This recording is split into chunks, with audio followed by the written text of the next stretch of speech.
تو election commission of Pakistan نے اب بیرسٹر گور کو چیئرمین تحریک انصاف تسلیم کرنے سے انکار کر دیا ہے۔ گویا الیکشن کمیشن کے کاغذات میں اب وہ پی ٹی آئی کے چیئرمین نہیں ہیں۔ اب اس پہ یہ الیکشن کمیشن نے بیرسٹر گور نے جو انہیں خط لکھا تھا اس پر جواب دیا ہے۔ خط کے جواب میں الیکشن کمیشن نے واضح کیا کہ آپ نے 13 نومبر کو درخواست کی کہ آزاد سینٹرز کی پی ٹی آئی میں شمولیت تسلیم کی جائے۔ P T I intra party election case زیر التوا ہے۔ لاہور ہائی کورٹ سے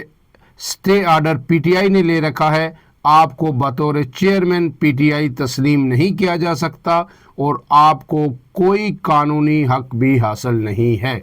گویا ایک مرتبہ پھر الیکشن کمیشن جو ہے پی ٹی آئی کے راستے کی دیوار بن گئی ہے۔ اب دیکھنا ہے کہ یہ گتھی کس طرح سلجھتی ہے۔ کیا واقعی الیکشن کمیشن جب ان کو ماننے سے انکار کر دے گا تو پی ٹی آئی دوبارہ انٹرا پارٹی الیکشن کی طرف جائے گی؟ کیا ہوگا؟ یہ بڑا اہم سوال ہے۔ اس کے ساتھ ساتھ جو ہے ایک اور عام خبر یہ ہے کہ آپ کو پتہ ہے کہ گزشتہ روز بہت بڑا جلسہ کیا پی ٹی آئی نے پشاور کے اندر۔ وہاں جو وزیر اعلیٰ سہیل آفریدی ہیں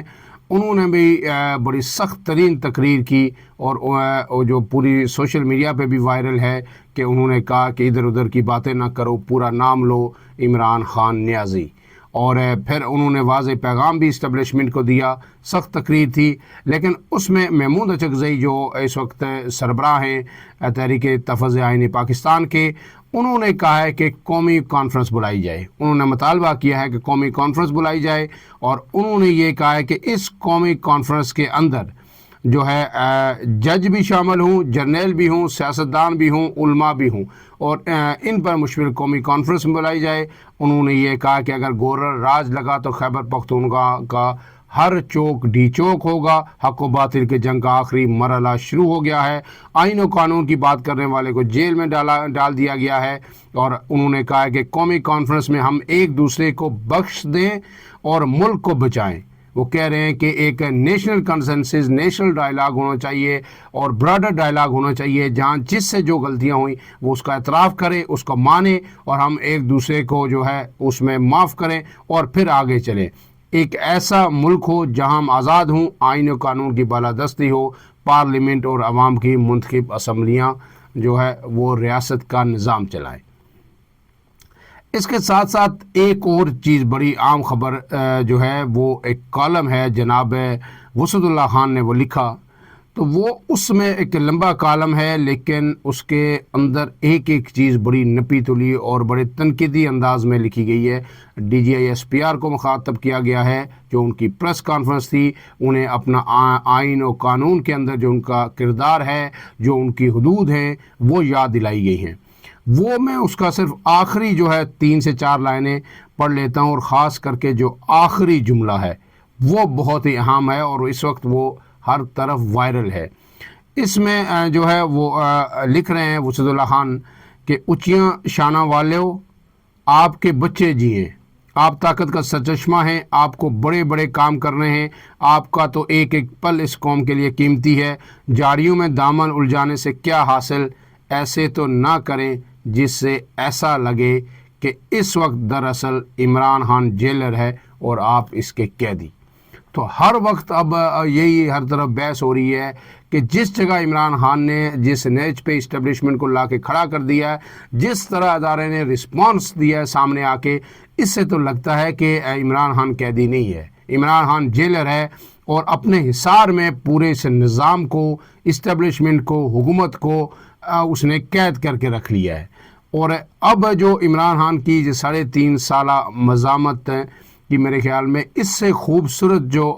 تصویر کشی ہے، منظر کشی ہے، وہ اس جملے سے خوبصورت نہیں ہو سکتی۔ اور میرے خیال میں اب جو پی ٹی آئی ہے اسے جو وسعت اللہ خان صاحب کے پاس جانا چاہیے، ان کے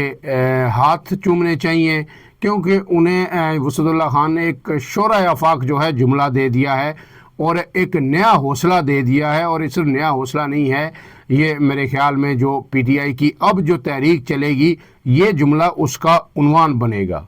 ایک بار پھر سن لیجئے، ایسے تو نہ کریں جس سے ایسا لگے کہ اس وقت دراصل عمران خان جیلر ہے اور آپ اس کے قیدی۔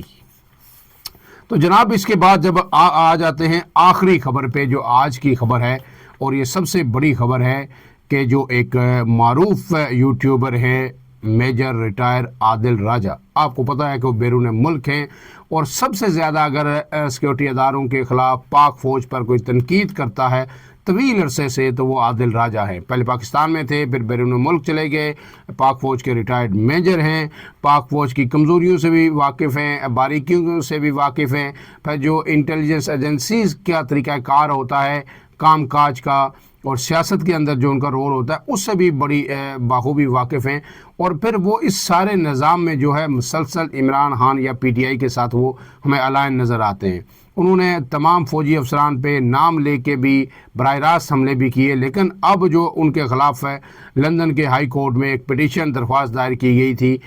جو بے بنیاد الزامات وہ عائد کرتے رہے فوجی قیادت پہ اور فوجی افسران پہ، تو اب جو لندن ہائی کورٹ نے جو ہے ایک فیصلہ سنایا ہے، عدالت کے جج ہیں رچرڈ سپیرمین، انہوں نے ایک حکم نامہ جاری کیا ہے، اور اس حکم نامے میں کیا کہا گیا ہے وہ آپ کے سامنے رکھ دیتا ہوں۔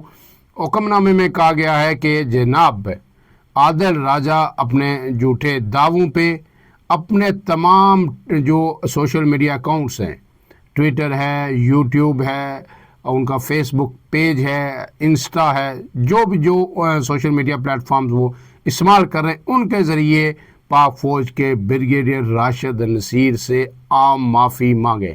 عدالت نے یہ حکم دے دیا ہے، اور یہ حکم دیتے ہوئے کہا ہے کہ یہ معافی نامہ ان کے ان تمام اکاؤنٹس پر 28 دن تک مسلسل وہاں پہ یعنی 4 ہفتے تک شائع رہنا چاہیے۔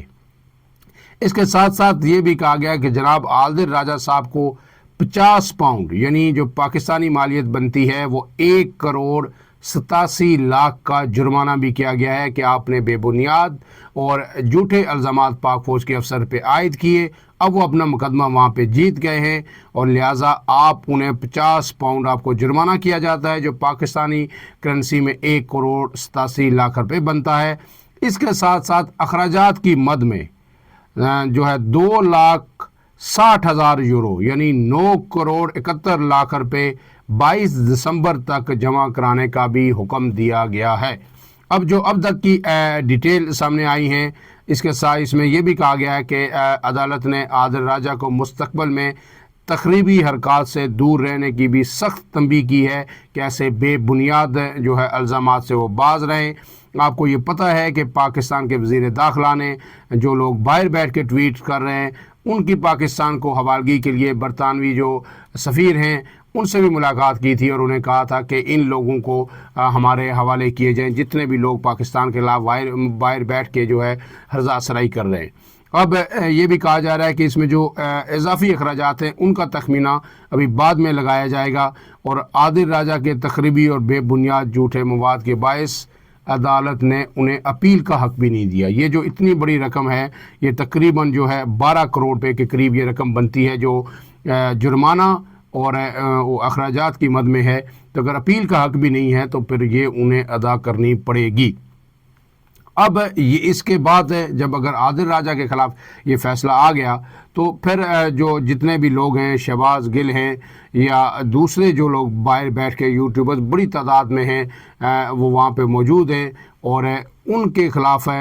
پاکستان کی جو سیاسی قیادت ہے، وزیر داخلہ ہے، وہ مسلسل جو ہے کوشش کر رہے ہیں کہ ان کو پاکستان واپس لایا جائے، چاہے انٹرپول کے ذریعے لایا جائے، چاہے کسی باہمی معاہدے کے ذریعے لایا جائے، کیونکہ جو ایسی حوالگی کی جو ٹریٹی ہے وہ پاکستان اور برطانیہ کے درمیان موجود نہیں ہے، لیکن اس کے باوجود جو ہے وزیر داخلہ کوشش کر رہے ہیں کہ جو لوگ بیرون ملک بیٹھ کے فوج کے خلاف پروپیگنڈا کر رہے ہیں یا ویلاگز کر رہے ہیں ان سب کو لایا جائے۔ اب اس کے بعد جو ہے میرے خیال میں اگر واپس نہیں بھی آتے اور ایسے ہی ان لوگوں کے خلاف مزید وہاں پہ مقدمات کیے جاتے ہیں پاکستان کی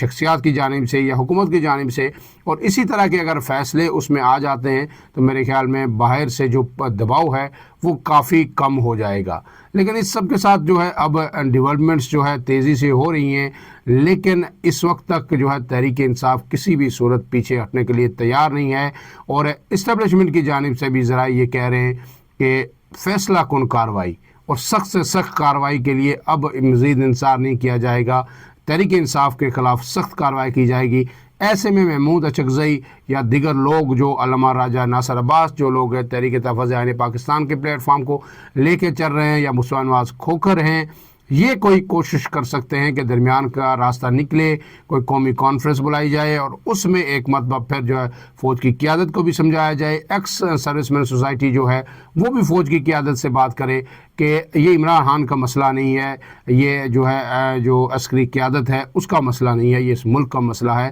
اور اس میں جتنی کنفرنٹیشن بڑھے گی اس ملک کا نقصان ہوگا، اور باہر سے جو انویسٹمنٹ ہے وہ نہیں آ رہی، ملک میں جو حقیقی معنوں میں معاشی صورتحال میں بہتری نہیں آ رہی، وہ تبھی ممکن ہوگی جب سیاسی استحکام ہوگا۔ فی الحال کے لیے اتنا ہی۔ عمران اعظم کو دیجیے اجازت، اللہ حافظ۔